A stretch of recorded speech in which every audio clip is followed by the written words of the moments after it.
আসসালামু আলাইকুম বন্ধুরা, ফান মামি রেসিপি ব্লগে আপনাদের স্বাগত জানাই। অনেক দিন পরে আবার একটা নতুন ভিডিও নিয়ে চলে এসেছি। পেঁপে রুই মাছ আলু দিয়ে ঝোল রান্না করেছি, বাটা মশলা দিয়ে রান্নাটা করে দেখিয়েছি। খুব সুন্দর খেতে লাগে। এই গরমে হালকা পাতলা ঝোলটা কিন্তু খুব টেস্টি লাগে আর শরীরের পক্ষেও ভালো। এই রান্নাটা আমি খুব সহজ সিম্পলভাবে করেই দেখিয়েছি, আপনারা পুরো ভিডিওটাই দেখবেন।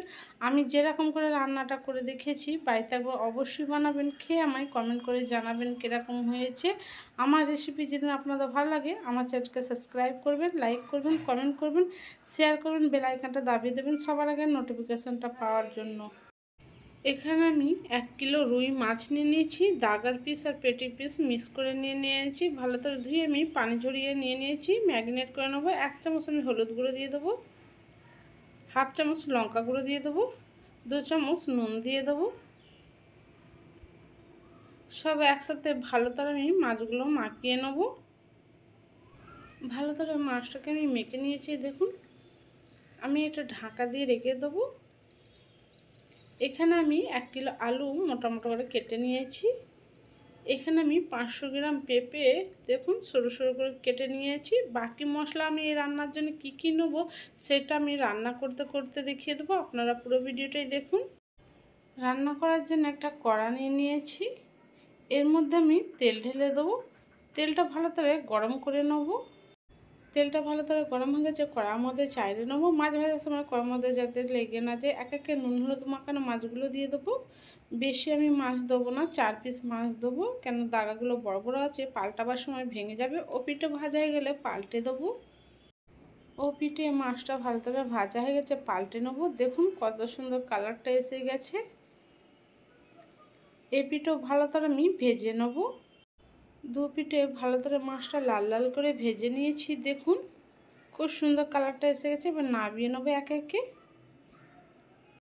মাছ ভাজা তেলের মধ্যে আবার একে একে মাছগুলো আমি ভেজে নেবো, যেরকম করে ভেজেছিলাম সব মাছগুলো ভেজে নেব।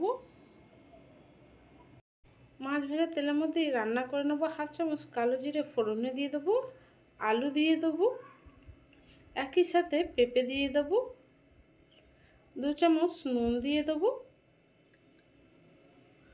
আলু পেঁপে একসাথে ভালো করে আমি ভেজে নেব। আলু পেঁপেটা ততক্ষণ ভাজা হোক, এই রান্নার জন্য একটা মশলা বানিয়ে নেব। দেখুন এই রান্নার জন্য কি কি মশলা নিচ্ছি।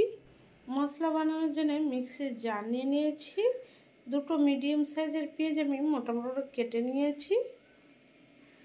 1 চামচ গোটা ধনে দিয়ে দেবো, 2 চামচ গোটা জিরে দিয়ে দেবো, 1 চামচ কালো গোলমরিচ দিয়ে দেবো, 8টা কাঁচা লঙ্কা দিয়ে দেবো। আমি গুঁড়ো লঙ্কা ব্যবহার করব না। 1 বাটি আমি পানি দিয়ে দেবো। ভালো মিক্সির জারে আমি পেস্ট বানিয়ে নেব। পেঁপে আলু ভালো করে আমি ভেজে নিয়েছি। এর মধ্যে 1 বাটি আদা রসুন বাটা দিয়ে দেবো।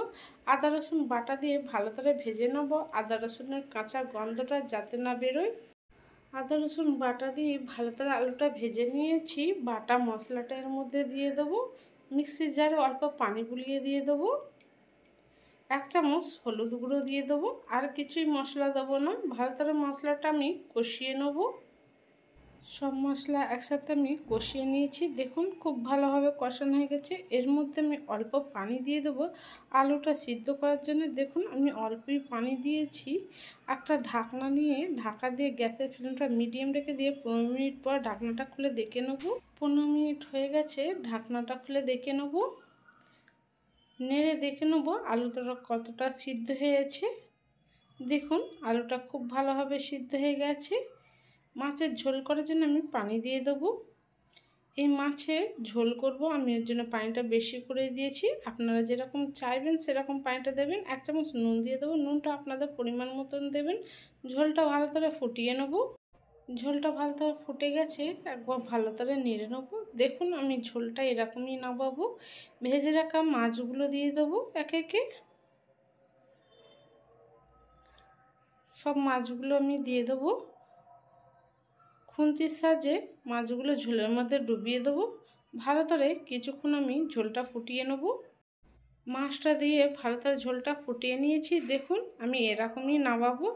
এর উপরে ধনেপাতা কুচুনো দিয়ে দেবো। রান্নাটা হয়ে গেছে, গ্যাস বন্ধ করে দেবো। রুই মাছ পেঁপে আলু দিয়ে ঝোল রান্নাটা আমার কমপ্লিট হয়ে গেছে। কালারটা দেখুন বন্ধুরা কত সুন্দর এসেছে, খেতেও অতটা টেস্টি। এই রান্নাটা পুরো একদম অল্প মশলা দিয়ে রান্নাটা করে দেখিয়েছি, বাড়িতে একবার অবশ্যই বানাবেন। আমার রেসিপি ভালো লাগলে আমার চ্যানেলটাকে সাবস্ক্রাইব করবেন, লাইক করবেন, কমেন্ট করবেন, শেয়ার করবেন, বেল আইকনটা দাবিয়ে দেবেন।